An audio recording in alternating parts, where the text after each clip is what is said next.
Hey friends, welcome back to the channel. Today we're talking about 12 lessons about money that I learned from this fantastic book by Morgan Housel called The Psychology of Money, and that's what we're talking about in this episode of Book Club, the ongoing series where we distill and discuss highlights from some of my favorite books. And we're going to do this in 4 parts. So we're going to talk about lessons about our attitudes towards money, lessons about getting money, lessons about spending money, and then lessons about protecting our money once we've gotten it. Part 1, 3 lessons about our attitudes towards money. So the first lesson I got from the book was that everyone has different attitudes towards money, and because the way that those attitudes affects the way that they earn and spend their money, we shouldn't be too quick to judge people based on what they do with their own money. So let's think about people's behavior when it comes to investing in stocks, for example. If you were born in the 1970s, the S&P 500, which is the index fund that tracks the top 500 biggest companies in the US, that increased by 10 times its starting amount between age 13 and age 30 for you. But if you were born just 20 years earlier, the market basically went nowhere. So these two groups of people are going to go through life with radically different ideas of how the stock market works. And obviously these views are going to affect how they behave. Like people born in the 1970s are much more likely to invest in stocks than people born in the 1950s for whom they think the stock market doesn't really do anything. And so for example, for someone like me, it can seem a bit weird. Like why don't more people just invest in the S&P 500? It just keeps on going up.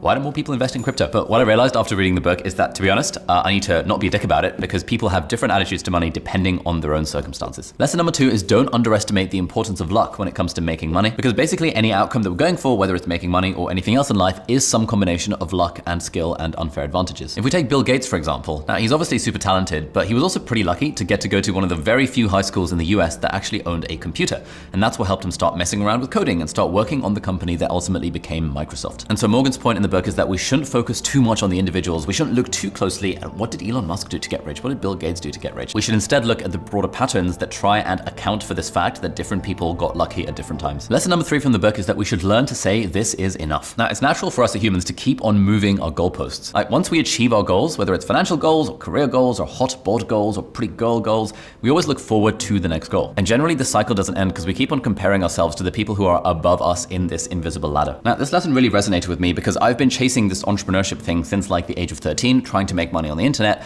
and started off making basically zero money, and then slowly over time, my income has basically compounded to the point where I am way beyond the point that any reasonable person would say that this is enough. But what I've been finding is that the comparator group keeps on changing.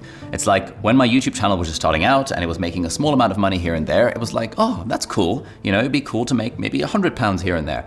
Then it started making £100 here and there. I was like, oh, that's cool. But look at those channels that maybe have millions of subscribers. Like, I wonder how much money they're making. And what I like that Morgan reminds us of is that we actually do need to recognize when enough is enough and not be continuously trying to pursue growth just for its own sake. And in the book, he gives a bunch of examples of really rich people doing very dodgy and shady things to chase even more money. Like Bernie Madoff, for example, who was already ridiculously rich, but then built this pyramid scheme to try and become even more ridiculously rich and ended up in prison as a result of it. And what Morgan says is that it's really about asking the question of when is enough enough? Do I really need this extra thing? And there's a nice quote where he says, there is no reason to risk what you have and need for what you don't have and don't need. And this lesson actually applied in my life fairly recently. So my housemate, Sheen, if you might remember from previous videos, moved to Dubai. And I was strongly thinking, why don't I move to Dubai? And I spoke to my accountant and he was talking about the low tax rates and all that kind of stuff. And I was thinking, ooh, I could wind down the company in the UK, move to Dubai, like not live in the UK for 3 years to become tax resident outside of the UK, become tax resident in Dubai where I don't pay any corporation tax or VAT or income tax and all this stuff. And then I'd be making twice as much money because I have to pay half as much tax.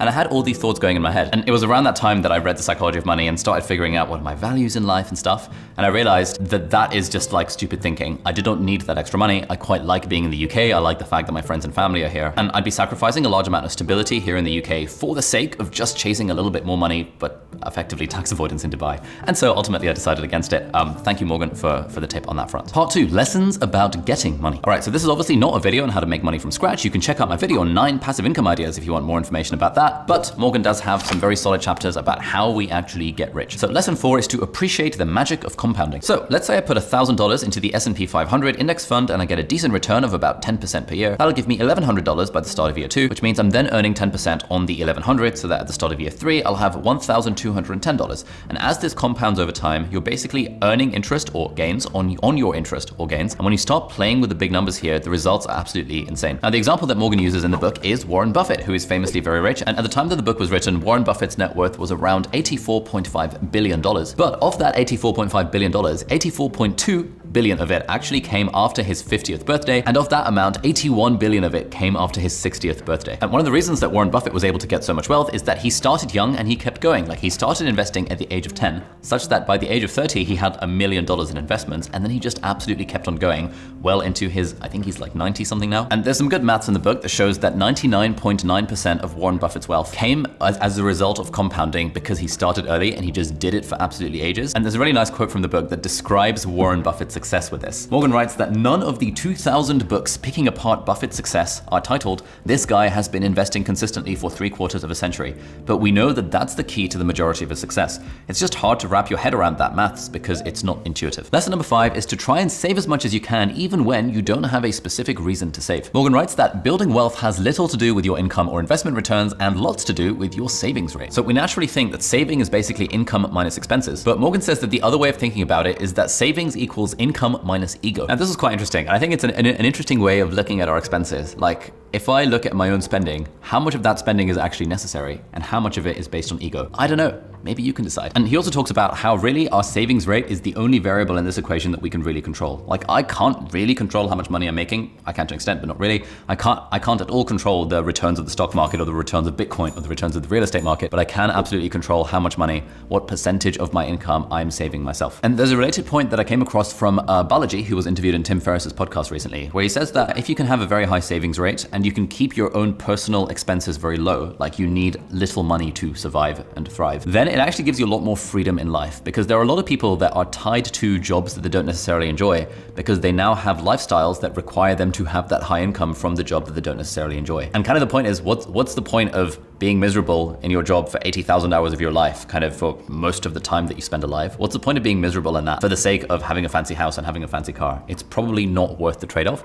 And so really, if we can just lower our personal expense rate, increase our personal savings rate in, whatever fashion we can, that gives us more anti-fragility, more freedom, more autonomy to kind of do more of the things that we actually want. Lesson number 6 from the book is to focus on not screwing up rather than on making big gains. So let's imagine two investors, Sue and Jim. Sue invests $1 into the stock market every single month, no matter what. Whereas what Jim does is that he invests money into the stock market as it's going up, and then he sells his stocks as it's going down, and he's trying to play the market in that sense. This is what Sue's portfolio looks like over time, and unfortunately, this is what Jim's portfolio looks like over time. And the reason why Sue ends up better off than Jim is not because she made big gains, it's because she consistently did not screw up by selling her stocks in like a downturn. And the other interesting point here is that when it comes to thinking about how we're spending and investing our money, getting it wrong is a lot worse for us than getting it right. Because if we lose money, we can then no longer go back into the game and we actually have consequences on our life. Whereas if we make twice as much money or twice as much as that or twice as much as that, like, there are significant diminishing returns to the value of extra money that we get. And so Morgan's point basically is, to like think about the long term and try not to lose money rather than thinking, oh my God, I need to chase that next Ponzi scheme or that next, Dogecoin is going to the moon, therefore I'm going to put stuff in there. It's far more important to just focus on not screwing up and not losing money and doing that consistently over time so that you can actually benefit from compounding. All right, let's turn to part 3, which is lessons about spending money. And then lesson number 7 is use money to buy freedom. And he talks about how really the true value of money is in the flexibility and the optionality that it gives us rather than the fact that it helps us buy a fancy house or a fancy car. He writes that money's greatest intrinsic value, and this cannot be overstated, is its ability to give you control over your time. Using your money to buy time and options has a lifestyle benefit that few luxury goods can compete with. And the reason for this is that at the end of the day, we all just want to be happy and live a happy and meaningful life. And tons of studies have shown that your income has significant diminishing returns on your personal life satisfaction or happiness from life. And that beyond a point, depending on who you ask, it's around about $75,000 in the US. Beyond a certain point, more money stops buying you further increases in happiness. And so ultimately, given that time is our most valuable non-renewable resource, we can always make more money, but we can never make more time. Using our own money to buy extra time, to buy our freedom, is a very good use of that money, rather than spending it on pointless luxury crap that we don't actually need. Lesson number 8 is that getting wealthy is very different to staying wealthy. Now here, Morgan writes that getting money requires taking risks, being optimistic and putting yourself out there, but keeping money requires the opposite of taking risks. It requires humility and fear that what you've made can be taken away from you just as fast. And I was kind of thinking about this as I was thinking about basically these days, how much of my investment portfolio to take out of stocks and real estate and just put into crypto. So crypto is obviously highly volatile and could go up significantly. I have reasonably high conviction that it will, but I still have a decent chunk of savings in investments in stocks and shares and in real estate. And reminding myself that right now, my aim is not to continue to make more money. My aim is actually to keep the money that I have and grow it slowly. That means I want to be nicely diversified across these different asset classes. And so I do have a fairly significant chunk of my portfolio, I think like 30 or 40%, 30%, probably 30% in crypto, more on that in a future video coming. But I am not withdrawing all of my stock market returns and all of my kind of real estate investments to put money into crypto. That would be a bad decision. And even though it might go up, it's like, if it goes down, then that will significantly negatively affect my life in a far greater way than if it just goes up 10x or goes to the moon, for example. Lesson number 9 from the book is don't be a flashy twat. So Morgan writes to his son, you might think you want an expensive car or a fancy watch and a huge house, but I'm telling you, you don't. What you want is respect and admiration from other people, and you think that having expensive stuff will bring it. It almost never does, especially from the people that you actually want to respect and admire you. Now, there's two main reasons for this, and the first one is the man in the car paradox. The idea is that people buy fancy cars and mansions and stuff because they think that this will get them respect and admiration from other people at the end of the day. Like if I'm driving the newest Tesla around, people will think that I'm cool and rich and that kind of stuff. But what people don't realize is that people don't actually admire the person with the fancy car or house. Instead, they're just admiring the fancy car or house itself and imagining themselves having that Tesla or having that mansion. So buying expensive things to gain respect from people never actually works because respect and admiration can't be bought. And the second point he makes about this is that there's no point being flashy about the money you're spending because true wealth is actually the money that you have not spent. And then we turn to part 4, which is how to protect your money once you've got it. Any amount of money at all needs some level of protection. And so lesson 10 here is to leave room for error. Now, broadly, there are 2 bits to this idea of making room for error. And the first part is making sure that you can technically survive if your future returns are not very good. So let's say I've got some money and I'm banking on it going up by 7%. I really should have a plan. Like if it does not go up by 7%, if it goes up by 4% or 3% or 2%, or even if it goes negative, I should be able to survive that likelihood. But the second point is that it's not just about the physical survival, it's also about the emotional survival and would we want to live that kind of lifestyle. So for example, let's say you work your job and you save up 2 years worth of expenses so you can quit your job and become a full-time YouTuber for 2 years and give that a go. In theory, you're telling yourself that you have 2 years worth of runway so that if worst case scenario, you don't succeed as a YouTuber, then 2 years down the line, your savings will run out and you can just get another job.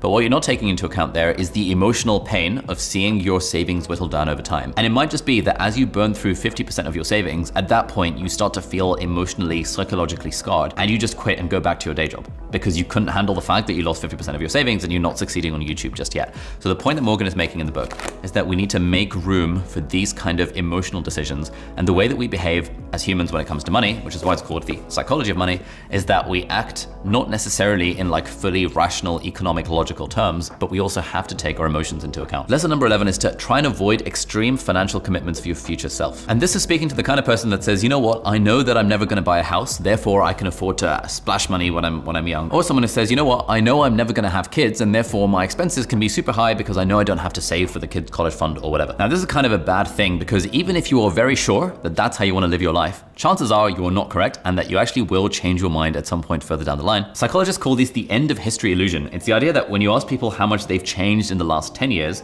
we're pretty good at describing how we've changed. But if you ask people to predict how much they're going to change in the next 10 years, then we're really bad at doing that. And we think that we are, broadly the people we are now are roughly the same as the people that we're gonna be 10 years from now. And so given that we are really bad at predicting how our own goals and values and desires are gonna change over time, and given that we're kind of hoping that unless the crypto thing really goes to the moon and fiat currency completely dies, we're still gonna need money to make decisions 10 years from now.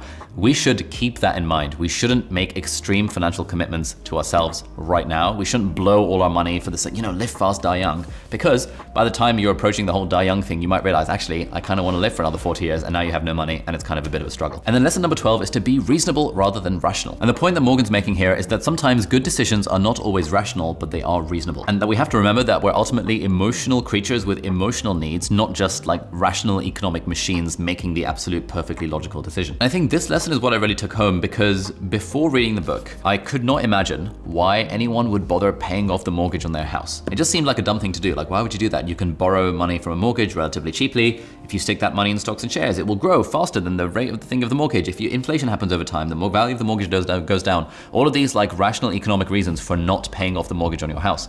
But I completely discounted the fact that there is a lot of emotional niceness to having paid the mortgage on your house. You feel like you have this house that you can now live in without paying a mortgage. You feel a sense of security. It helps you sleep better at night. And so if you can, and you're in that privileged position, and you want to put down a cash payment to pay off the deposit on a house, Yes, technically it's kind of irrational. It's not the most economically financially legit decision to maximize your returns.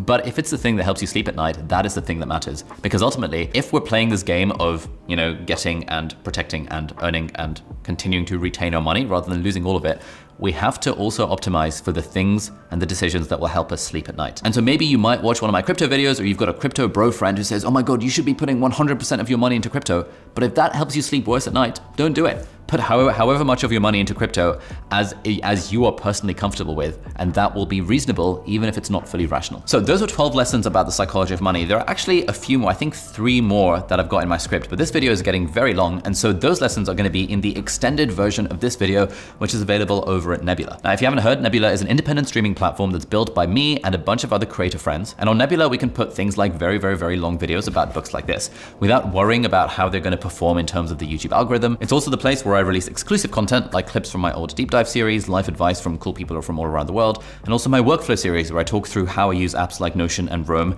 in an anal amount of detail that I don't normally do on these YouTube videos. Now, if you want to get access to Nebula, then the best thing you can do, which is actually a reasonable and rational way to spend your money, is to sign up to CuriosityStream, who are very kindly sponsoring this video. CuriosityStream is the world's leading documentary streaming subscription platform. And on CuriosityStream, they've got hundreds, thousands of documentaries that are super high quality about all sorts of things from science and technology to history and geography and societies and all that fun stuff. And because CuriosityStream love independent creators, we've got a partnership deal with them, which is that if you sign up to a year of CuriosityStream, which is less than $15 for the whole year, you get free access to Nebula bundled with it. And so for less than $15 a year, you get full access to CuriosityStream's fantastic library of content alongside all of the exclusive stuff that me and a bunch of other creators have over at Nebula. If that sounds up your street, head over to curiositystream.com/Ali, and if you use the coupon code Ali at checkout, then that will give you the discount, and then you'll get your Nebula login details emailed to you. Now, if you enjoyed this video and you now know about the psychology of money and you want to learn how to make money, then check out this video over here, which is 9 passive income ideas, and talks about how at the time I was making $27,000 per week from these different sources of passive income, and hopefully that'll give you some ideas for how you can make money by yourself. Anyway, thank you so much for watching. Do hit the subscribe button if you aren't already, and I'll see you hopefully in the next video. Bye-bye.